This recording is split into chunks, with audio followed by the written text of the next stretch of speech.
Hello दोस्तों, स्वागत है आप सभी का केसीसी एजुकेशन चैनल में। मेरा नाम है कौशल कुमार और आप सभी को पता है ये चल रही है हमारी भारतीय संविधान की एक नई सीरीज।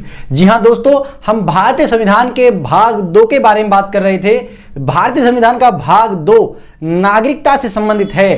तो हम आपको नागरिकता बता रहे थे कि आखिर आप भारत में नागरिकता के लिए क्या क्या कर सकते हैं या भारतीय संविधान में नागरिकता प्राप्ति के लिए क्या क्या प्रावधान होते हैं। मैंने नागरिकता के बारे में आपको बताया था कि जो नागरिकता होती है वो किसी भी देश के द्वारा एक विशिष्ट पहचान दी जाती है कि हाँ, ये मेरे देश के नागरिक हैं।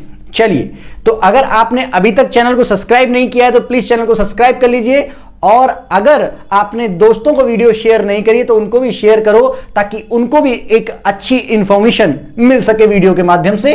तो चलिए स्टार्ट करते हैं। आखिर अभी तक हम भारतीय संविधान के अनुच्छेद 7 तक कवर कर चुके हैं। आज हम आपको बताने वाले हैं भारतीय संविधान के भाग 2 नागरिकता से संबंधित 8वां अनुच्छेद क्या कहता है। जी हां दोस्तों, अनुच्छेद 8 कहता है भारत से बाहर रहने वाले भारतीयों को नागरिकता। जी हां, जो भारत में नहीं है और भारत के बाहर रह रहे हैं ऐसे लोगों की नागरिकता का क्या होगा।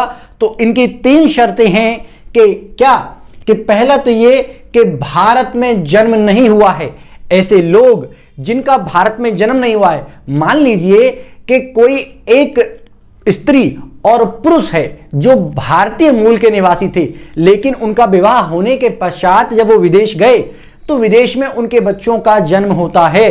तो उन बच्चों की नागरिकता क्या भारत में हो सकती है? जी हां, बिल्कुल हो सकती है। ऐसे बच्चे जिनका भारत में जन्म नहीं हुआ है, विदेश में जन्म हुआ है, उनको नागरिकता मिल सकती है यदि उनके माता पिता मूल रूप से भारतीय हों या उनके माता पिता को नागरिकता मिली हो तो उस आधार पर उनको नागरिकता दी जा सकती है। तीसरी बात आप ये भी कह सकते हो, जो माता पिता हैं उनका भारत में जन्म हुआ हो या फिर वो मूल रूप से भारतीय हों तो उनके बच्चों को भी नागरिकता दी जा सकती है। तो प्लीज ध्यान रखिएगा कि अनुच्छेद 8 कहता है विदेशों में रह रहे या भारत से बाहर रह रहे लोगों को नागरिकता दी जा सकती है, लेकिन कंडीशन एक है। और क्या कंडीशन? कि जो उनके माता पिता है वो भारतीय होने चाहिए, उस आधार पर उनको नागरिकता मिल सकती है। अब बात करते हैं अनुच्छेद 9 की। अनुच्छेद 9 नागरिकता को लेकर क्या बात करता है? कहता है कि विदेशी नागरिकता लेने पर भारतीय नागरिकता खंडित हो जाएगी। पॉइंट टू बी नोटेड, यदि कोई व्यक्ति भारत का निवासी है और उसने अगर विदेश की नागरिकता ले ली तो उसकी स्वतः ही भारतीय नागरिकता खंडित कर दी जाएगी। जैसे अभी आपने सुना होगा, हाल फिलहाल में अक्षय कुमार जी ने नागरिकता ले रखी थी किसी दूसरे देश की, तो उनकी भारतीय नागरिकता खंडित हो चुकी थी, लेकिन उन्होंने वापस से उस देश की नागरिकता का त्याग करते हुए कहां की नागरिकता ग्रहण कर ली है? भारत की नागरिकता ग्रहण कर ली है। तो इस आधार पर भी भारतीय नागरिकता खंडित हो सकती है। मैं फिर बता रहा हूं, अनुच्छेद 8 कहता है विदेशों में रह रहे लोगों के लिए भारतीय नागरिकता का प्रावधान, और अनुच्छेद 9 कहता है कि जो हमारे भारतीय लोग हैं यदि वो किसी अन्य देश की नागरिकता ले लेते हैं तो उनकी भारतीय नागरिकता खंडित हो जाएगी। ठीक है ना? तो जब तक नागरिकता का स्वेच्छा से त्याग नहीं होगा तब तक वह देश के नागरिक बने रहेंगे, उनकी नागरिकता बनी रहेगी। लेकिन अगर उन्होंने स्वेच्छा से त्याग दिया, अन्य देश की वो नागरिकता ग्रहण कर लेते हैं तो भारतीय नागरिकता स्वतः ही खंडित हो जाएगी। अब बात करते हैं अनुच्छेद 10 की।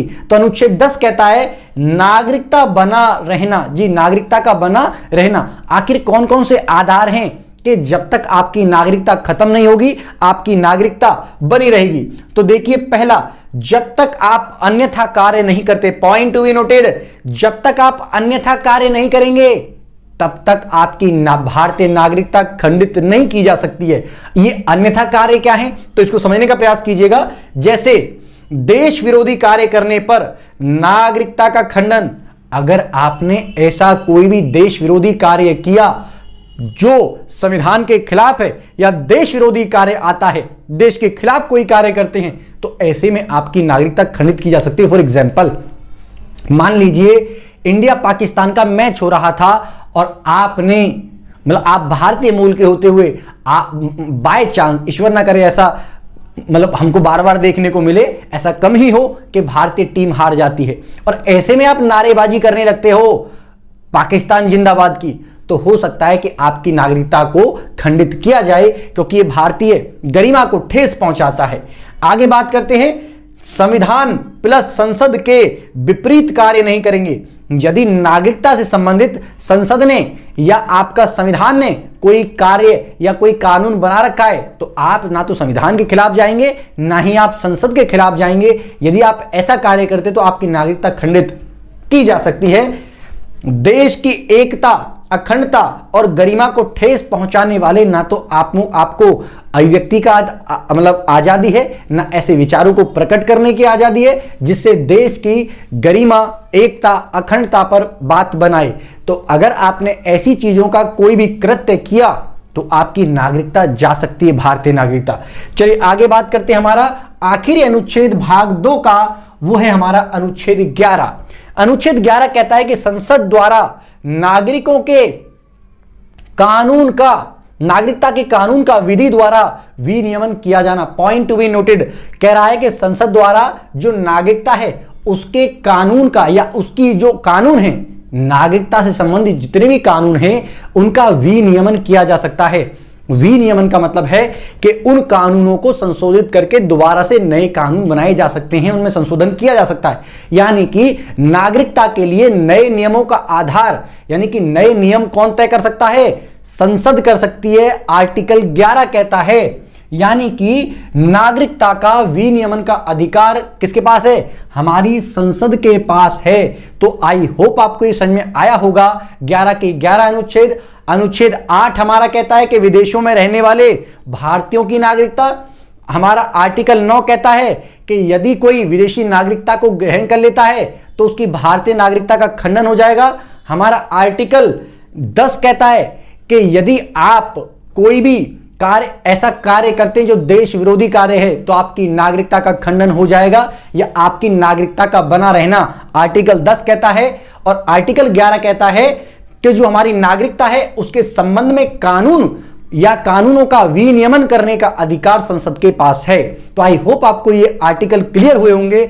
अब बात कर लेते हैं कुछ नागरिकता से संबंधित कुछ और तथ्यों की। जैसे सबसे पहले जब हमारा भारतीय संविधान बना तो जाहिर सी बात है, हमने पहली बार भारतीय संविधान जब बना रहे थे तो हम पहली बार लोकतंत्र में कदम रखने वाले थे।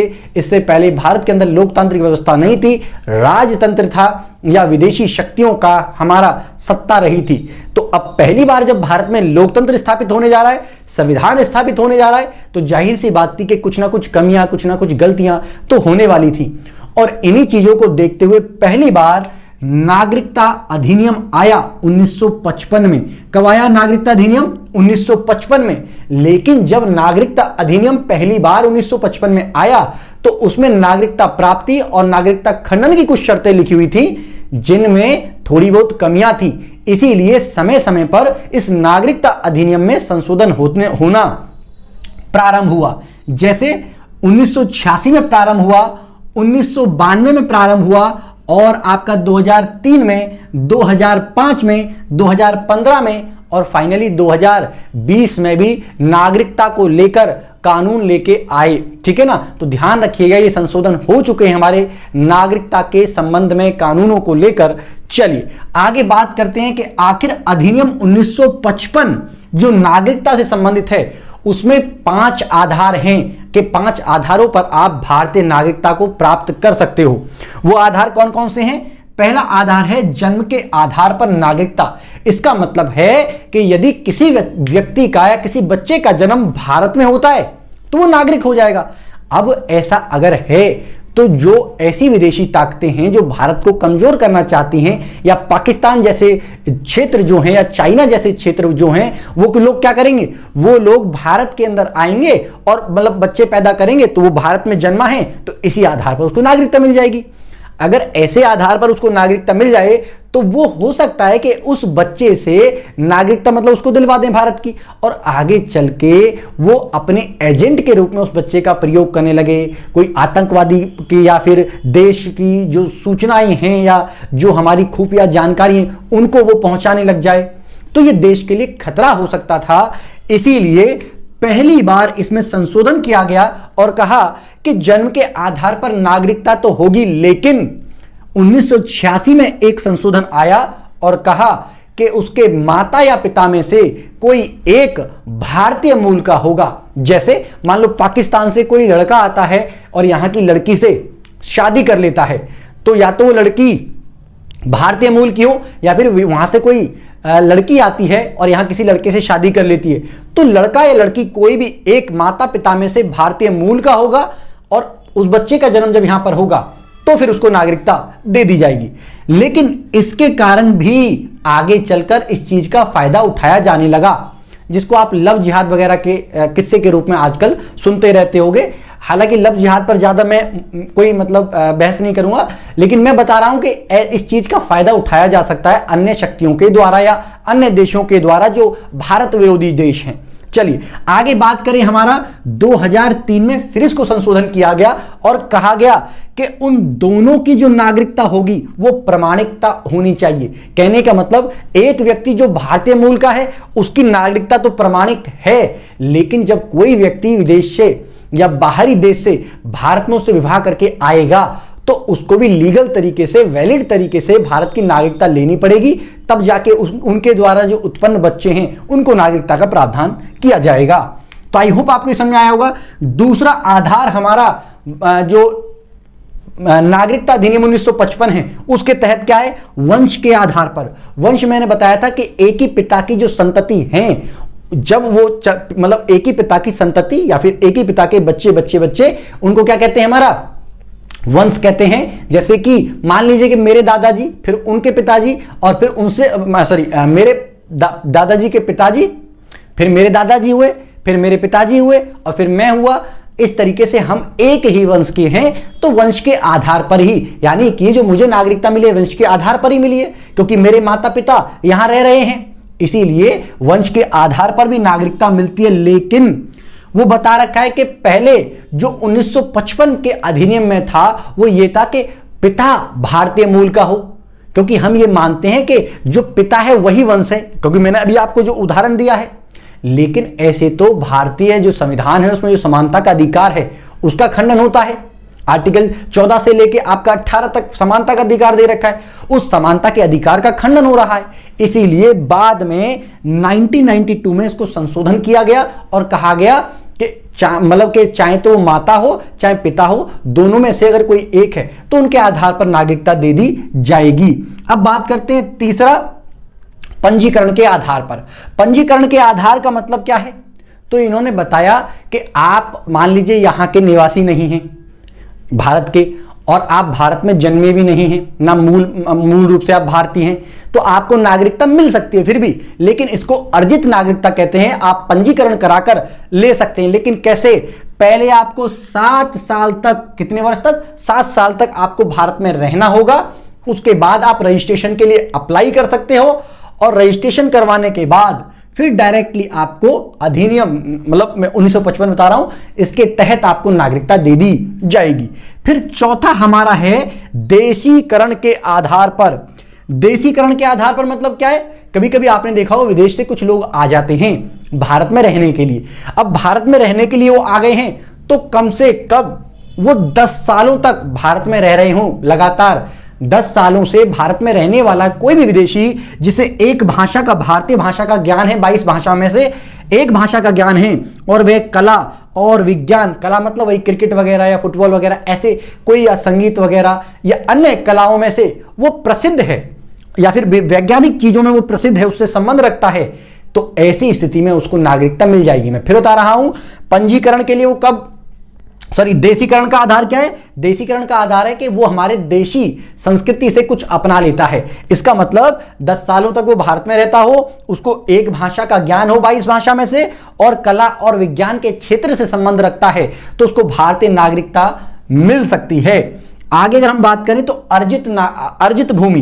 अर्जित भूमि का मतलब है कि मान लीजिए कल को जो हमारा पीओके छीन लिया गया है, अब उस पीओके को हम अपना मतलब वापस ले लें, तो पीओके के नागरिक जो हैं उनको भारतीय नागरिकता दे दी जाएगी। जैसे 1975 में हमारा 16 मई 1975 को एक कहानी हुई थी कि सिक्किम भारत में शामिल हुआ, तो ये जो भूमि क्षेत्र है ये हमने अर्जित कर लिया, तो ये जो भूमि क्षेत्र है इसमें रहने वाले जो लोग हैं उनको स्वतः ही भारत की नागरिकता दे दी जाएगी। आगे बात कर लेते हैं कि तो ये नागरिकता समाप्त कैसे हो सकती है। मान लो ये नागरिकता तो मिल गई, लेकिन ये नागरिकता समाप्त कैसे हो सकती है।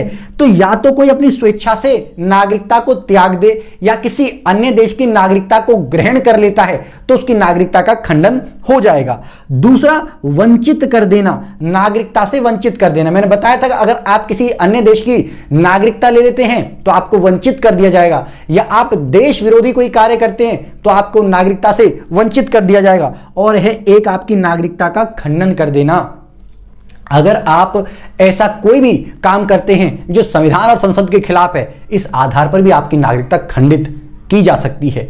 तो आई होप आपको समझ में आया होगा पूरा का पूरा नागरिकता का कॉन्सेप्ट। साथ ही एक बात यह कि जो हमारे भारतीय नागरिकता है उसका महत्व यह है कि जो मौलिक अधिकार हैं वो केवल नागरिकों को मिले हुए हैं, यानी कि विदेशों से आए हुए लोगों को सामान्य अधिकार हैं, लेकिन मौलिक अधिकार मुख्य रूप से केवल भारत के नागरिकों को प्राप्त हैं। दूसरा कि हमारे यहां पर जो वोटिंग है वो वोट केवल कौन डाल सकता है, केवल भारतीय नागरिक। अगर विदेशों से अगर कोई व्यक्ति यहां रह रहा है तो वो वोट नहीं डाल सकता है। चुनाव में या बड़े बड़े पदों पर वो नहीं पहुंच सकता है, ना किसी सरकारी पद पर बड़े पद पे वो जा सकता है, जैसे कि आपका जज, वकील या फिर वो डीएम वगैरह नहीं बन सकता है अगर वो विदेश का रहने वाला भारतीय नागरिक नहीं है। तो ये सारी चीजों के लिए उसको भारतीय नागरिक होना या भारतीय नागरिकता ग्रहण करना अनिवार्य है। तो इतना आज के लिए, बाकी मिलते हैं आपको नेक्स्ट वीडियो में। तब तक के लिए थैंक यू। जय हिंद, जय भारत।